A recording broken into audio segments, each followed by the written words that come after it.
بسم الله الرحمن الرحيم الحمد لله رب العالمين الرحمن الرحيم مالك يوم الدين إياك نعبد وإياك نستعين اهدنا الصراط المستقيم صراط الذين أنعمت عليهم غير المغضوب عليهم ولا الضالين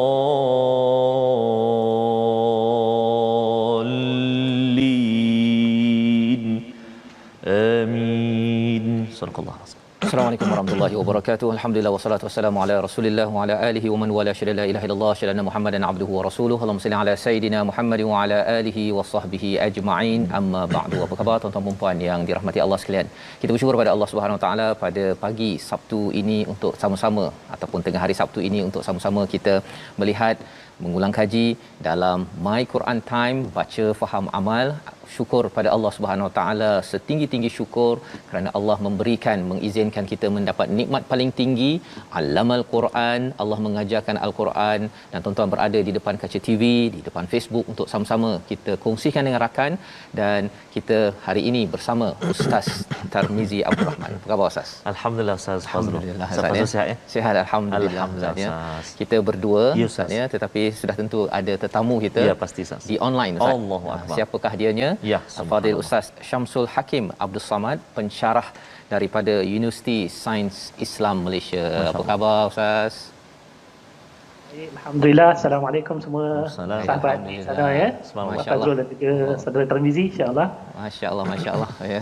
Kita seronok Ustaz ya dapat berjumpa walaupun di atas talian ya, tapi alhamdulillah Ustaz Syamsul bersama kita pada hari ini. Dan Ustaz, kita hari ini nak melihat kepada halaman 225 hingga 230 bersama dengan sahabat-sahabat kita di depan kaca TV, di depan Facebook ya, depan Facebook yang kita ingin mulakan dengan doa ringkas kita, subhanakala ilma lana illa ma 'allamtana innaka antal alimul hakim rabbi zidni ilma. Ya, moga-moga Allah menambahkan ilmu kita pada hari ini dan kita doakan keluarga kita dipimpin oleh Ar-Rahman, dipimpin oleh Ar-Rahman yang mengajarkan Al-Quran sehingga kan kita dapat bertemu kembali Allah di akhirat nanti, satu keluarga dengan keluarga Al-Quran kita Ustaz ya.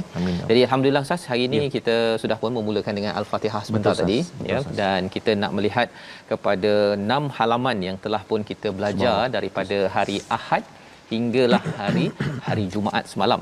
Kita sudah melihat kepada surah Hud. Mungkin Ustaz nak kongsi sikit apa perasaan Ustaz bila dah sampai kepada surah Hud juz 12 Ustaz ya. Maksudnya kita ni dah hampir nak tengah dah ni kan, dan sebentar lagi pun kita nak masuk kepada surah Yusuf. Mungkin Ustaz boleh kongsikan, silakan. Bismillahirrahmanirrahim. Assalamualaikum warahmatullahi wabarakatuh. Alhamdulillah. Apa khabar semua sahabat-sahabat Al-Quran dikasihi Allah SWT sekalian? Apa khabar Al-Fadil Al-Ustaz Syamsul Hakim, sahabat saya Ustaz, namun juga guru saya lah, rujukan mentor dan sebagainya. Main bola sedap ni. Bola tak ya. Mantap ni bola ni, subhanallah. Sebab satu hari nanti kita bertiga Satir dan Ustaz Syamsul, kita sama-sama berriyadhah nanti insya-Allah.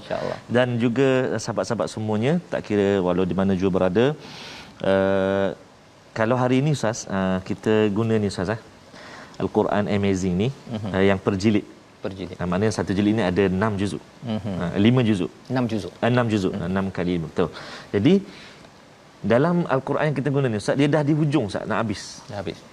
Jadi sebelum ini kita guna yang jilid yang pertama tu, juzuk yang awal tu dah habis. Ini dah masuk yang ni, dia dah nak habis.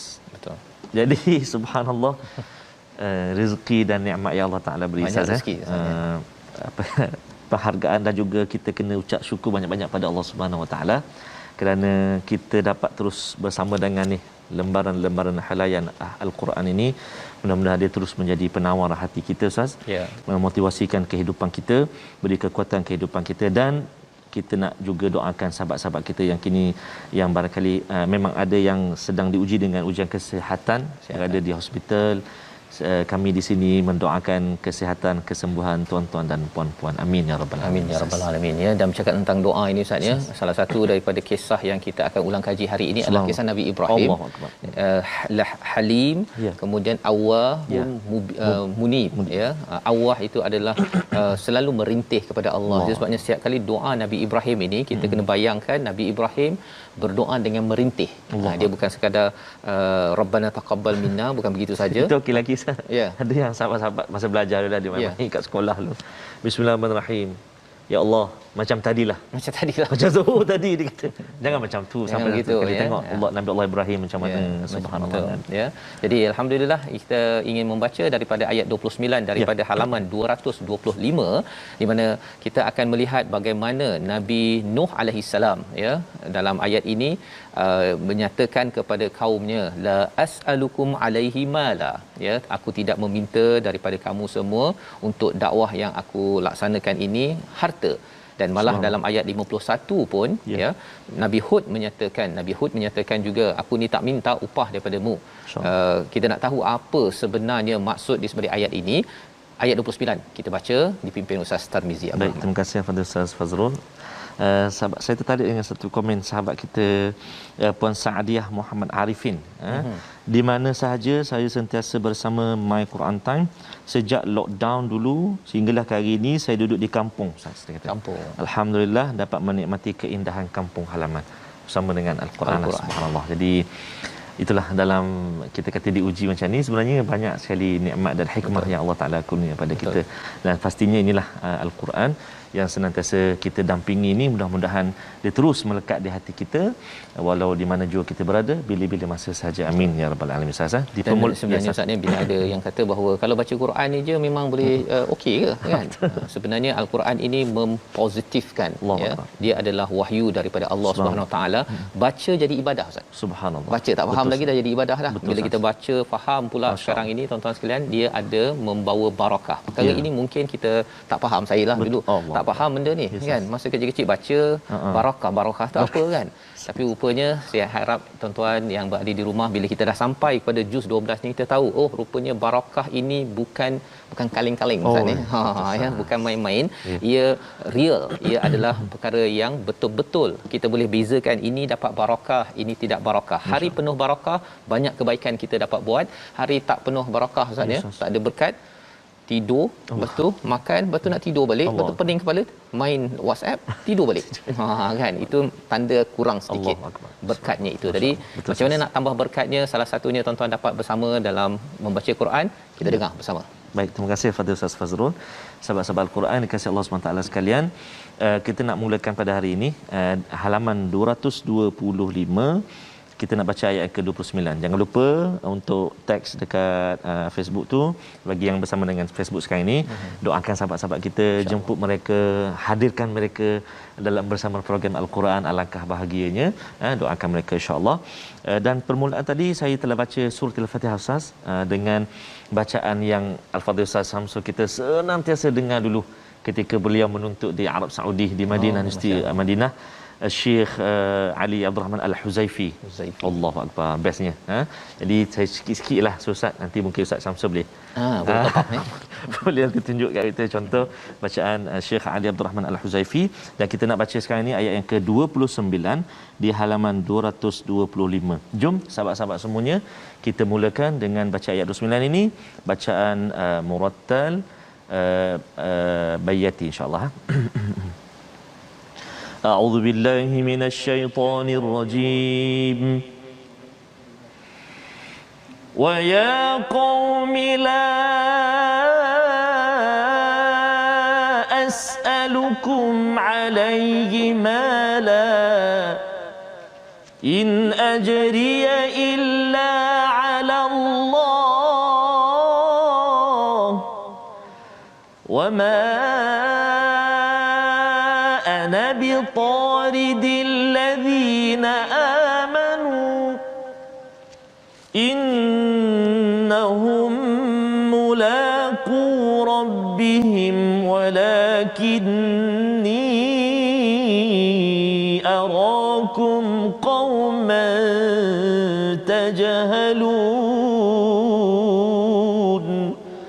Sadaqallahul azim. Dan wahai kaumku, aku tidak meminta harta kepadamu sebagai balasan atas seruanku. Balasanku hanyalah daripada Allah, dan aku tidak akan sekali-kali mengusir orang yang telah beriman. Sesungguhnya mereka akan bertemu dengan Tuhannya, dan sebaiknya aku memandangmu sebagai kaum yang bodoh. Ini juga yang disampaikan pada ayat yang ke-51. Nabi Hud kata, aku tidak minta upah. Nak tanya terus kepada Al-Fadhil Ustaz Syamsul Hakim, bercakap tentang pendakwah, penceramah yang minta upah. Minta upah, ya. Ataupun mungkin istilahnya tak tepat, saya nak serahkan pada Ustaz Syamsul. Adakah ayat ini menyatakan penceramah ataupun pendakwah tidak boleh meminta upah, tapi mengapa ada orang minta upah? Silakan Ustaz. Assalamualaikum warahmatullahi taala wabarakatuh. Para pendengar, para penonton, dan tak dilupakan sahabat kita yang sentiasa bersama-sama dalam rancangan ini tiap-tiap hari. Hari ini je saya baru menyertai mereka, tapi pada hari-hari yang lain kedua-dua insan ini sentiasa menemani My Quran Time kita. Alhamdulillah. Surah yang kita sedang ulang kaji inilah merupakan satu surah yang hebat, sehingga kan Nabi SAW pernah menyatakan kepada kita, syayyabatni Hud wa akhawatuha. Surah ini bukan surah yang kaleng-kaleng seperti mana yang diungkapkan oleh saudara Fadrul tadi. Inilah surah yang satu ketika Nabi kata pernah membuatkan rambutku sehingga beruban.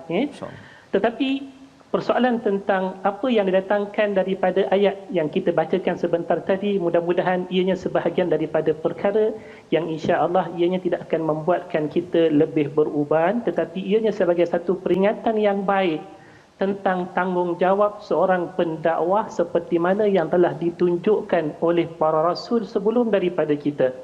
Sehinggalah kepada Nabi Muhammad sallallahu alaihi wasallam sendiri, kalau kita bacakan daripada ayat-ayat yang terkandung dalam surah Hud ini, bermula daripada Nabi Hud, kemudian Nabi Saleh, dan berikutnya nabi-nabi yang lain, sememangnya menjadi satu tabiat bagi mereka. Mereka melaksanakan dakwah ini dengan ungkapannya sangat-sangat ikhlas. Ini pokoknya. Tetapi bila mana sebutkan isu tentang ikhlas ini, kadang-kala masyarakat kita menimbulkan satu isu yang lain. Kalau sudah ikhlas, kenapa perlu untuk diambil upah, diminta upah ataupun diberikan apa-apa yang sewaktu dengannya? Maka inilah yang ditanyakan sebagai salah satu daripada ulang kaji kita terhadap ayat yang kita bacakan sebentar tadi. Soalannya, adakah patut seorang yang namanya pendakwah yang mengajarkan ilmu agama secara umumnya, dia itu meminta upah? Dengar soalan yang baik-baik, iaitu patutkah dia meminta upah?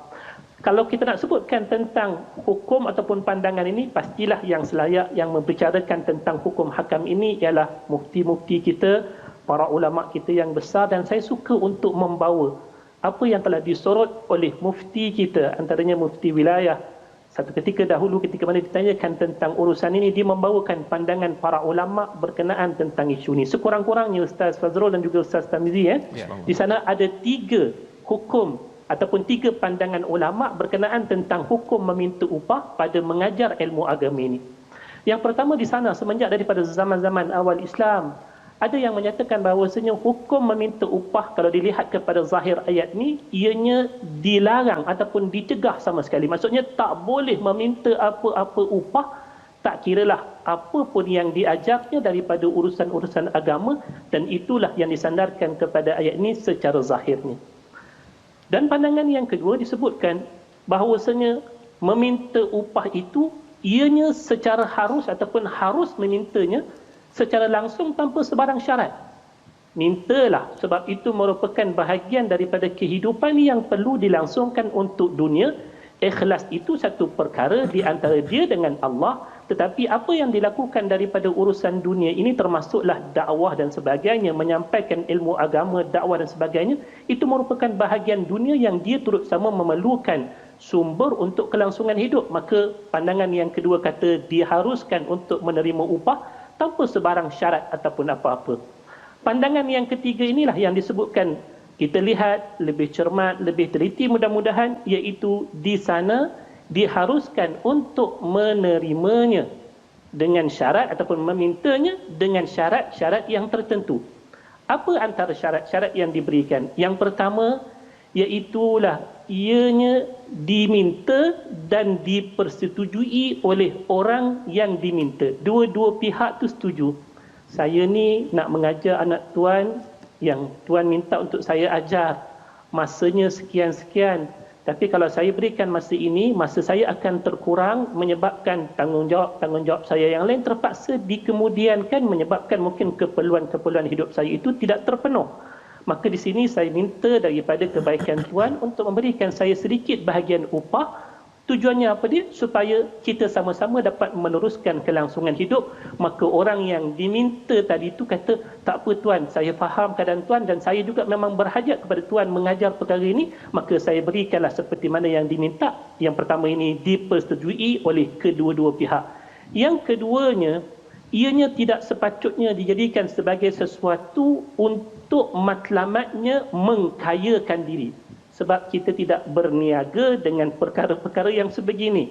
Tak sepatutnya urusan-urusan yang kita namakan atas dakwah, atas namanya untuk nak menyampaikan ilmu agama ini sehingga menyulitkan orang lain atas ketamakan diri kita, ataupun saya menggunakan bahasa yang lebih lembut, atas kehendak diri kita, bukan keperluan pun. Kita dah ada dah apa yang sepatutnya untuk diri kita, makan minum kita, keperluan kita cukup, tapi kita kata tak nak dapat ilmu ini, awak mesti membayar saya satu jumlah yang mana ianya akan menyebabkan saya pergi Mekah balik hari, bahasa orang kita hari ni. Maaf saya gurau bahasa gurauan kita. Itu yang keduanya daripada syaratnya. Dan yang ketiga, pastilah bila mana kita kata yang pertama tadi dah dipersetujui, yang keduanya tidak bermatlamatkan untuk mengkayakan individu yang meminta tersebut atas nama agama yang hendak disampaikan. Dan yang ketiganya, mestilah ianya bukan kerana kehendak-kehendak tertentu daripada pihak yang diminta tadi. Contohnya, saya bagi pada awak sejumlah wang ini, awak bercakaplah seperti mana yang saya nak, jangan cakap benda lain, sembunyikan kebenaran contohnya. Maka itu juga melibatkan hal yang perlu diperhatikan daripada kebenaran yang diberikan bersyarat. Mungkin tuan-tuan yang hendak melihat rujukan yang lebih hampir, tuan-tuan boleh melihat soalan ini telah ditanyakan kepada mufti kita, khususnya berkenaan tentang soalan bolehkah seorang pengajar Al-Quran itu menerima upah daripada ajaran Al-Qurannya.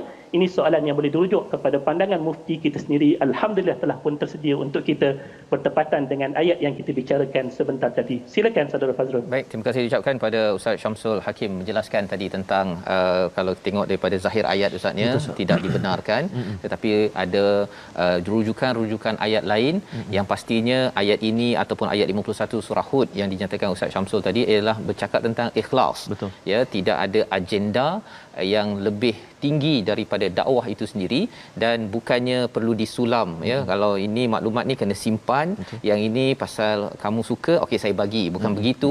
Tetapi yang paling tinggi adalah menyampaikan kebenaran kepada kaum Nabi Nuh ataupun kaum Nabi Hud pada satu zaman dahulu. Jadi ini pelajaran yang kita boleh ambil sedikit daripada halaman 225 yang kita ingin teruskan pada halaman 226, di mana kita berbicara masih lagi kisah Nabi Nuh. Ini panjang Ustaz ya dalam surah Hud ini, kerana bercakap tentang istiqamah Nabi Nuh antara tokoh yang istiqamah. Dan salah satu daripada cabaran istiqamah beliau ialah anak beliau. Betul. Ustaz ya, anak beliau ketika dah bina kapal, sudah pun nak berlayar dah ni untuk selamat, si anak kata apa pada ayat ke-43. Kita nak baca ulang kaji balik semula dan kita nak berbincang usaha anak dia ni dah berusaha. Betul. Yakin, adakah dekat mana beza yakin usaha kita dengan formula daripada Allah Subhanahu Wa Taala. Ayat 43 bersama Ustaz Tarmizi. Baik, terima kasih kepada Ustaz Fazrul, kepada Ustaz Syamsul Hakim. Subhanallah. Hilang sikit rindu dengar kupasan daripada Ustaz Syamsul, walaupun belum sempat bertemu lagi. Insya-Allah nanti kita bawakan. Kalau tak di sini, di Madinah. Di sini atau di Madinah. Subhanallah. Amin ya rabbal alamin. Baik. Jadi ramai sekali sahabat-sahabat kita Ustaz di Facebook sekarang ni berkongsi Ustaz tentang dapatan yang perkongsian disampaikan oleh Fadil Ustaz Samsul tadi. Ada Cahaya Hidupku, Puan Zaidah, Muhammad Ifwat, clear daripada Kulai, masya-Allah. semua mesti ikhlas. Yang memanggil ustaz tu ikhlas tak? Katanya subhanallah. Bagus ni dia interaksi dengan kita. Ustaz pun perlu kewangan untuk hidup dan bergerak ke ceramah. Yang penting dua-dua mesti ikhlas dan bertepatan dengan syarat-syarat yang dikongsikan oleh Al-Fadhil Ustaz Samsul tadi. Jadi kita nak baca sekali Ustaz, sempat ya? Insya-Allah ayat yang ke 43. Jom sahabat semuanya kita cuba murattal Hijaz insya-Allah. A'udzubillahi minasyaitonir rajim. Qala sa'awi ila jabalin ya'simuni minal ma'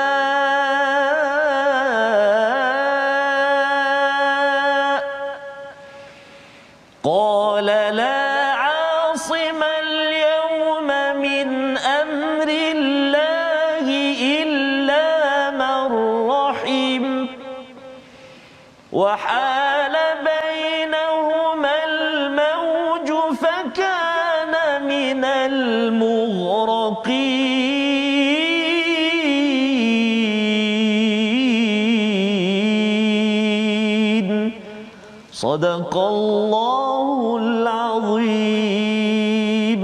Surah Al-Azim ayat 43, dia anak daripada Nabi Nuh menjawab, aku akan mencari perlindungan ke gunung yang dapat menghindarkan aku daripada air bah, daripada banjir.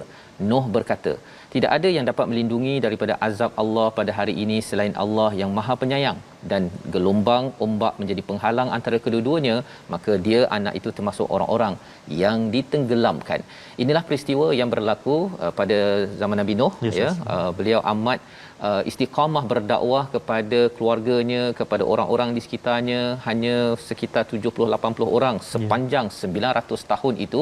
Nak menceritakan bahawa kita terus berusaha, kadang-kadang kuantiti ustaznya, jumlah ini banyak sikit bukan milik kita. Betul. Ya, ia adalah milik Allah Subhanahu Wa Taala.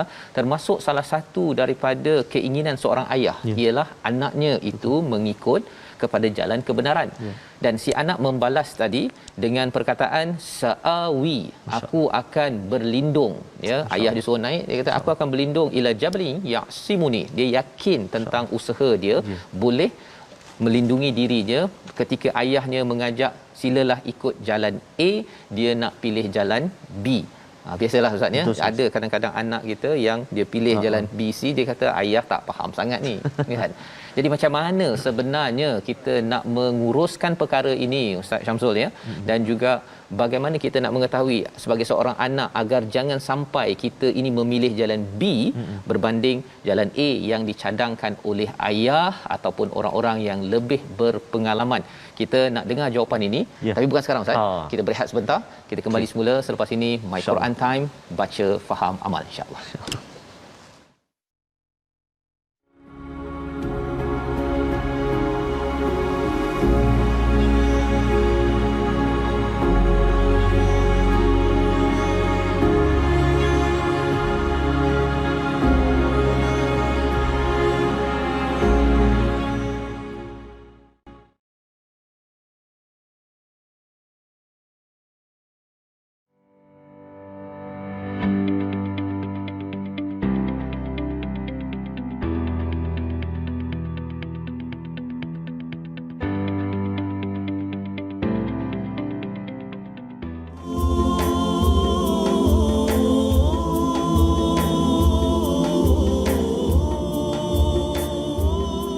Alhamdulillah, alhamdulillah, wassalatu wassalamu ala Rasulillah wa ala alihi wa sahbihi wa man walah wa ba'd.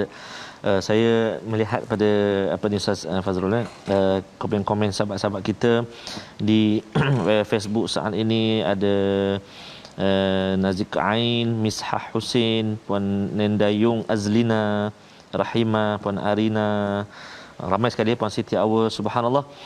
Semuanya memberi ulasan-ulasan ataupun kita kata respon daripada penerangan yang disampaikan oleh Al-Fadhil Ustaz Syamsul Hakim. Inilah antara momen yang menarik dalam kehidupan kita Ustaz.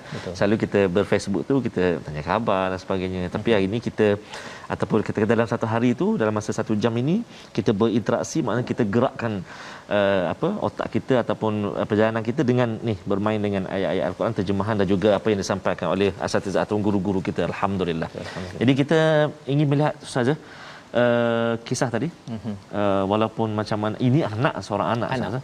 Ya. Maknanya anak yang senantiasa hidup dengan kita pun belum pasti akan mendengar kata kita, adakan pula pengikut-pengikut ataupun kawan-kawan kita. Jadi yang penting kata kuncinya istiqamah tadi, Ustaz. Istiqamah, ya, dan itu sebabnya macam mana kita nak pastikan dalam keadaan yang mencabar begitu, ya, Nabi Nuh tetap istiqamah.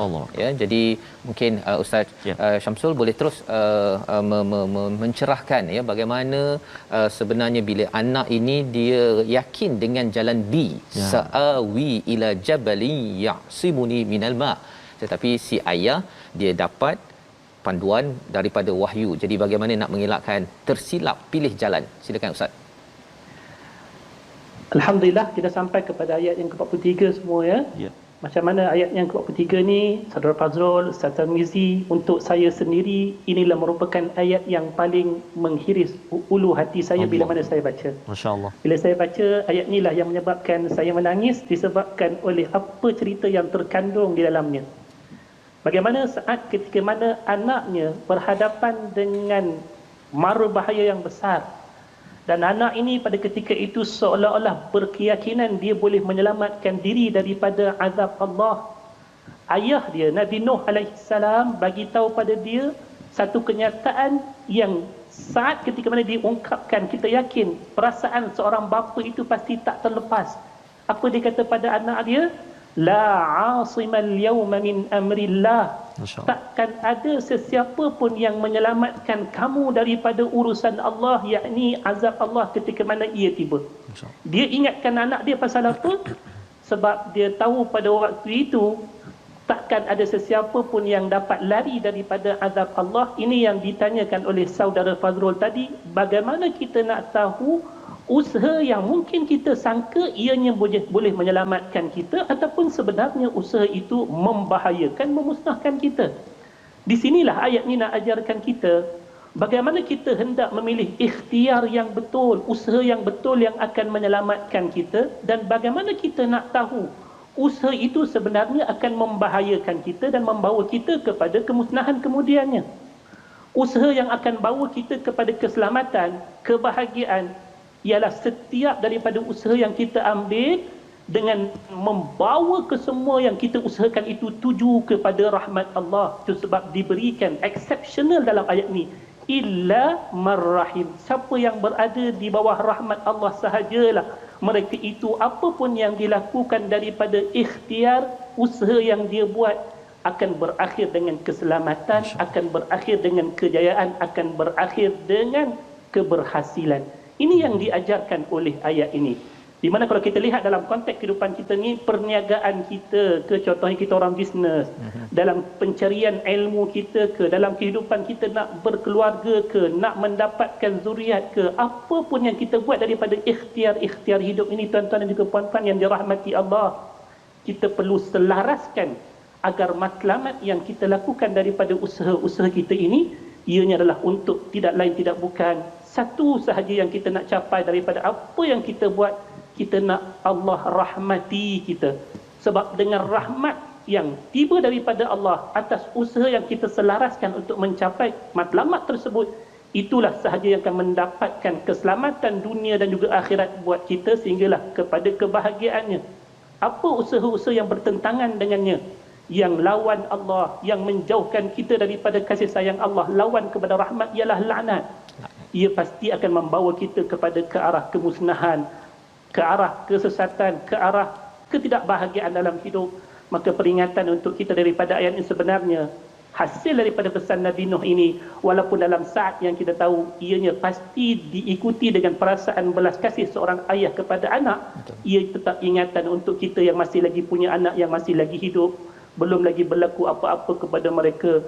Lakukanlah usaha kita ini untuk diri kita, untuk keluarga kita ini. Pesan pada diri kita, pesan pada anak-anak kita, buatlah apa pun, jadikanlah matlamatnya yang satu, dapatkan rahmat daripada Allah, kamu pasti akan selamat dunia dan juga akhirat, insya-Allah. Ustaz, bila Ustaz cakap tentang rahmat itu tadi, mungkin Ustaz boleh cerahkan tentang bagaimana nak memastikan usaha kita ini betul-betul selaras untuk mendapat rahmat Allah dan tidak tersasar, ya, tidak tersasar. Kadang-kadang dah usaha tu ingatkan dah macam menuju rahmat Allah, tapi rupanya tersasar.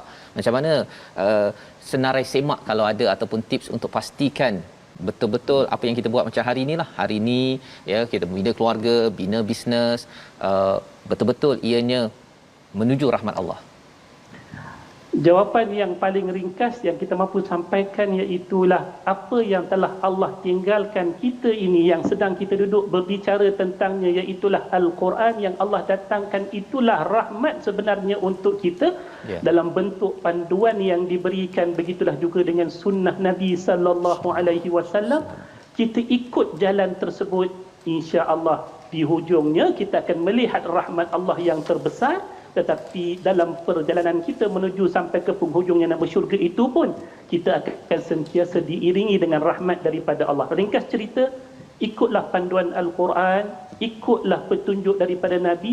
Kenapa anak ini ditenggelamkan oleh Allah? Sebab dia tidak ingin mengikut wahyu, dia hanya mengikut nafsu dia yang nak melarikan diri daripada petunjuk ayahnya yang menunjukkan arah kebenaran menerusi wahyu yang telah diturunkan kepada dia. Dan dia mengingkari ayahnya yang merupakan seorang rasul pada masa tersebut. Ini pengajaran untuk kita semua sebenarnya. Jelas Ustaz ya, sebenarnya maksudnya kita belajar Quran sekarang ini adalah untuk kita sebenarnya nak cari rahmat Allah. Betul kan, agar memandu kita. Dan bila cakap tentang rahmat Allah ini, wahyu Ustaz ya, Nabi Nuh mendapat wahyu, tetapi ada satu ayat pada ayat yang ke-47 ini amat menarik sebenarnya. Betul, ya, dan ini yang kita nak minta pencerahan daripada Ustaz Syamsul selepas kita baca ayat 47 ini, disebabkan biasalah dalam hidup kita ni, kalau ayah tadi Nabi Nuh sayang pada anaknya, minta kalau boleh anak dia selamat ya, pada ayat yang ke 45 itu, iaitu sesungguhnya anakku ini daripada ahli keluargaku. Tetapi Allah tegur ya, Allah tegur, dan kemudian Nabi Nuh membaca doa ayat 47. Kita baca bersama Ustaz Tarmizi. Baik, terima kasih Fadil Ustaz Fazrul. Kita ingin bacakan ayat yang ke-47. Ini masih lagi dialog perbualan antara seorang ayah anda dengan anak anda. Inilah juga yang berlaku dalam kehidupan kita Ustaz. Saban hari kita berdialog, kita berbicara dengan anak-anak kita.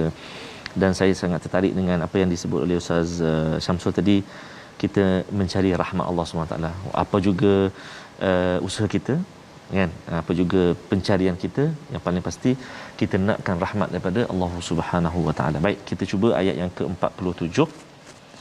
Kita baca dengan bacaan nahwan, kita cuba insya-Allah. A'udzubillahi minasyaitonirrajim. Qala rabbi inni a'udzu bika an as'alaka ma laysa li bihi 'ilm wa illa taghfir li wa tarhamni akum minal khasirin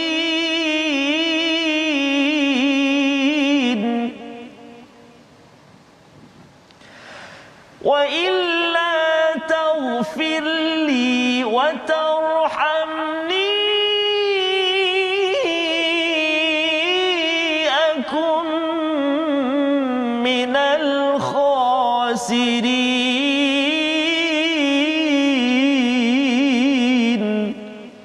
Sadaqallahul Azim.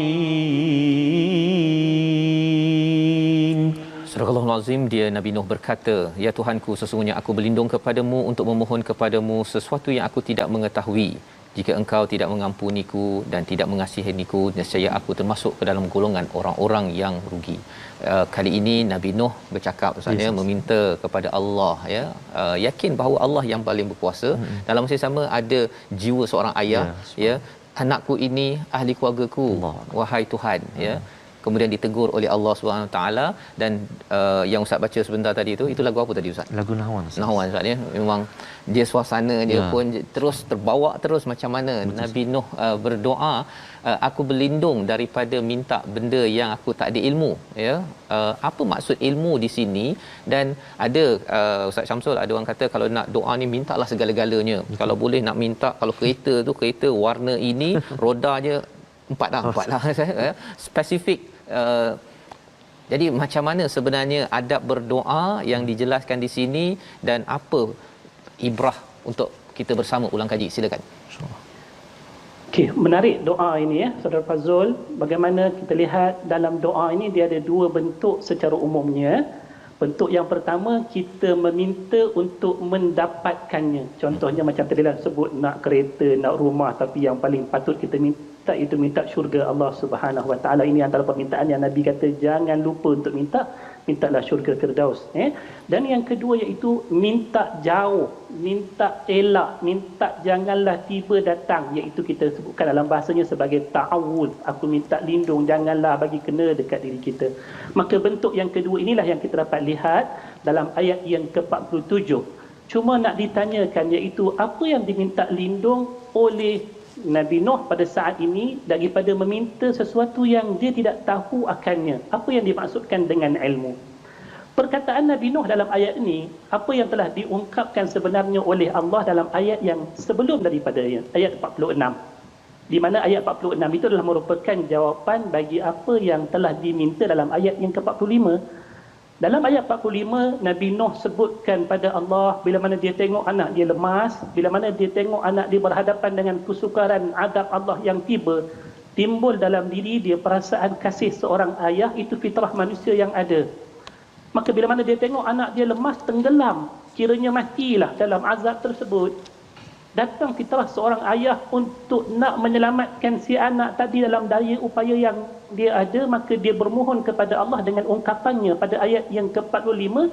Dia kata, inna bani min ahli, sesungguhnya anakku ini adalah merupakan daripada kalangan aku, daripada kalangan keluargaku lah. Itu maksud diri dia. Ini apa yang kita tahu daripada fitrah manusia. Seorang anak selama mana dia hidup di dunia ini, dia berhubungan antara ibu anak, ayah anak, ini benda yang biasa.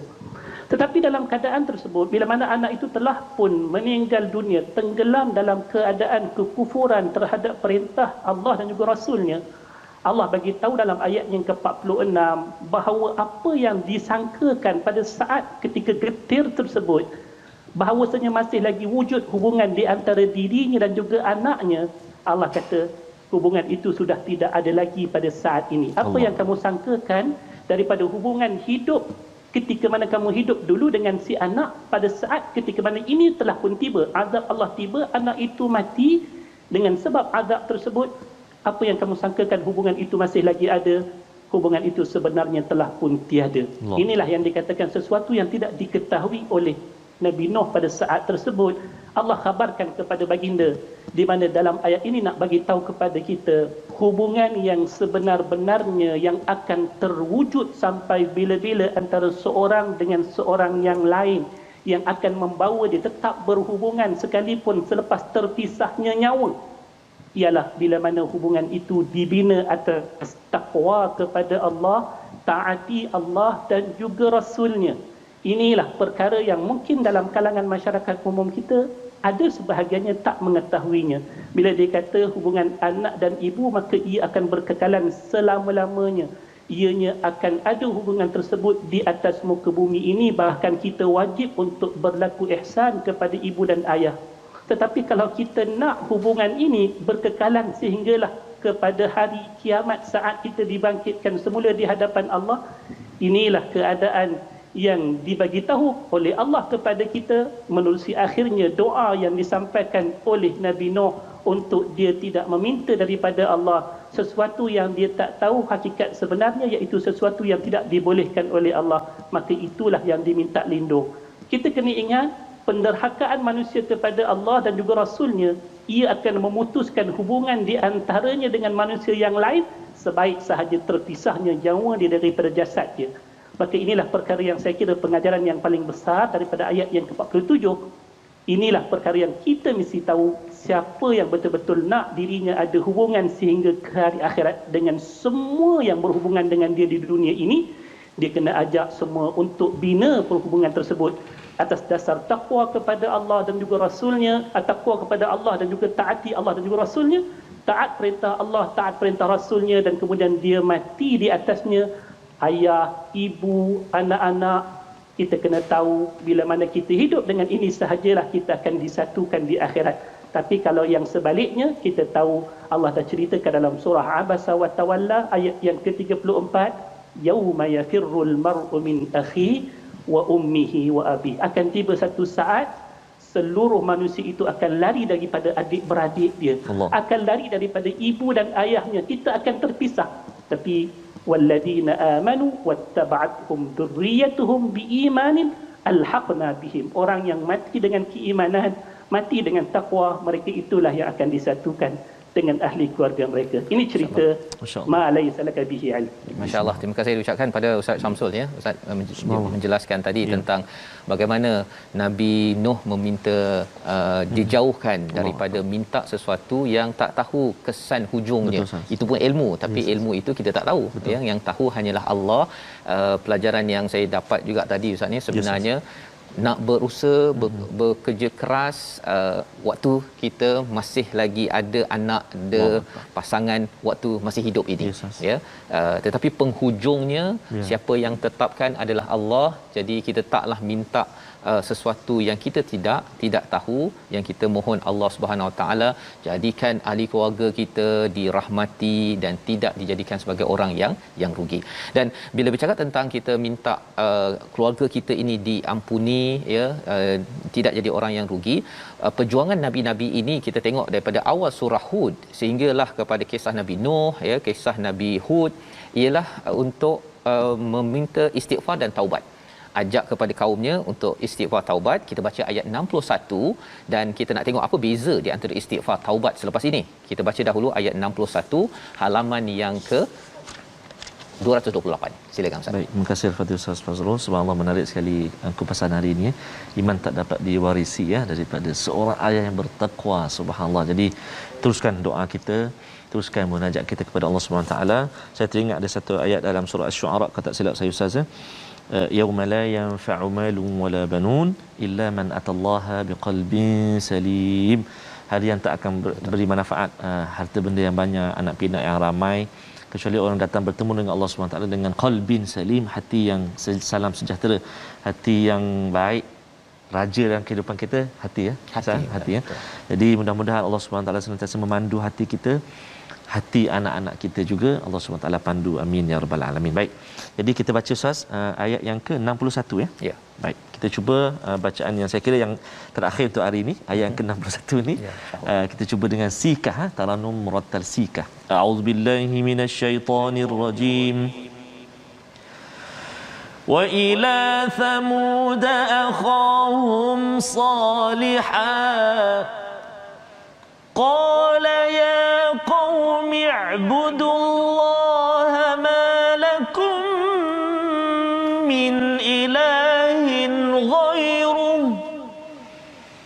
huwa ansha'akum minal ardi wasta'marakum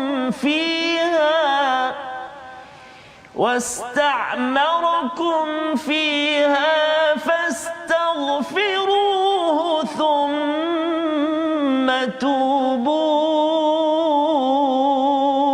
ilayhi inna rabbi qaribun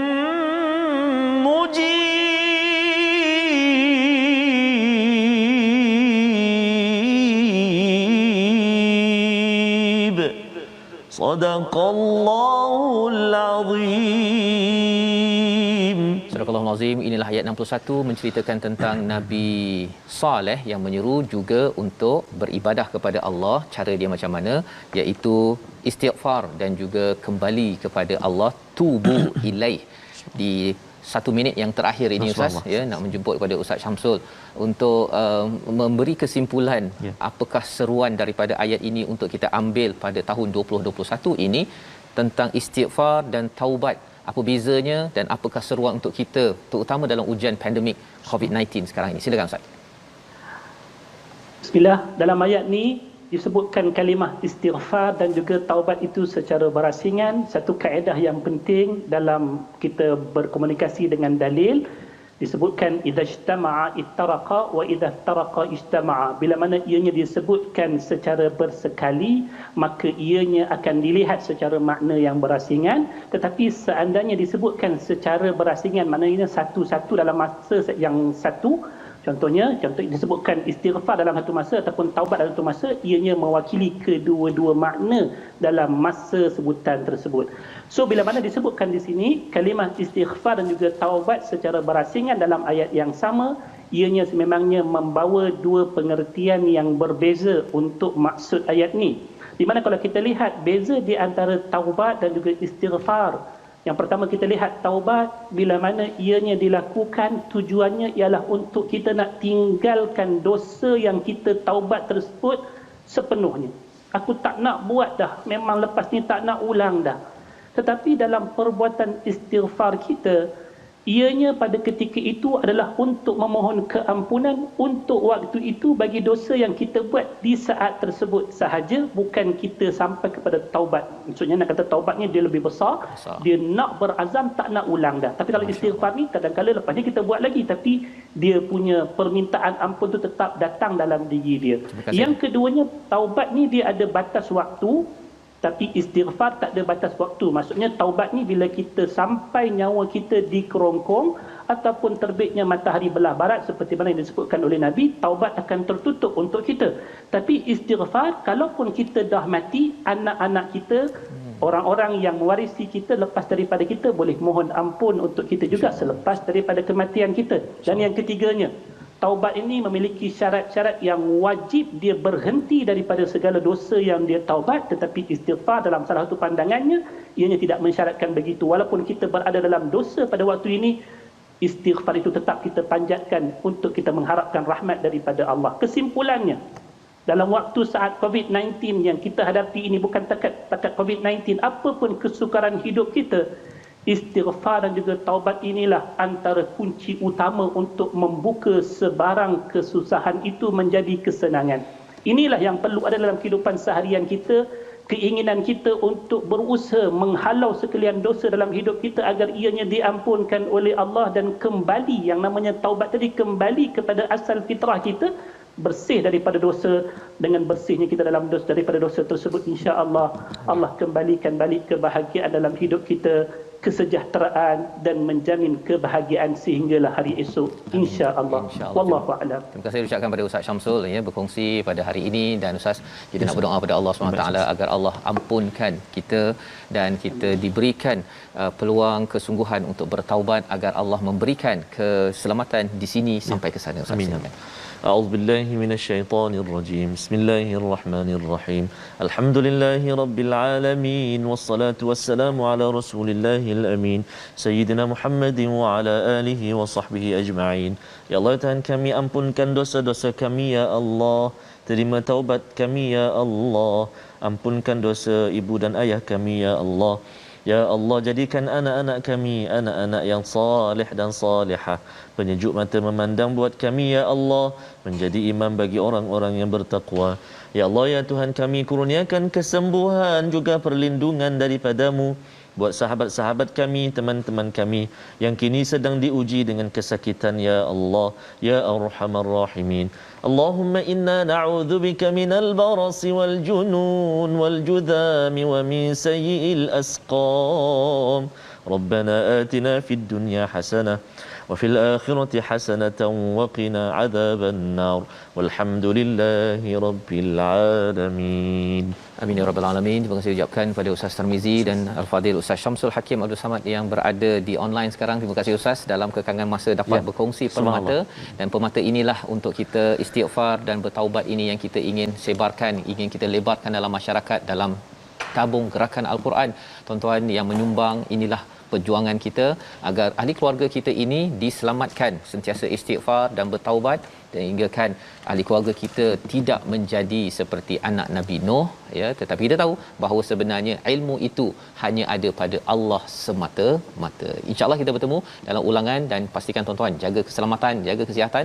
Tahniah diucapkan pada yang sudah mendaftar untuk vaksin ya. Dan insyaAllah kita doa Allah pelihara kita di sini sampai ke sana. Al-Quran Time, baca, faham, amal, insyaAllah.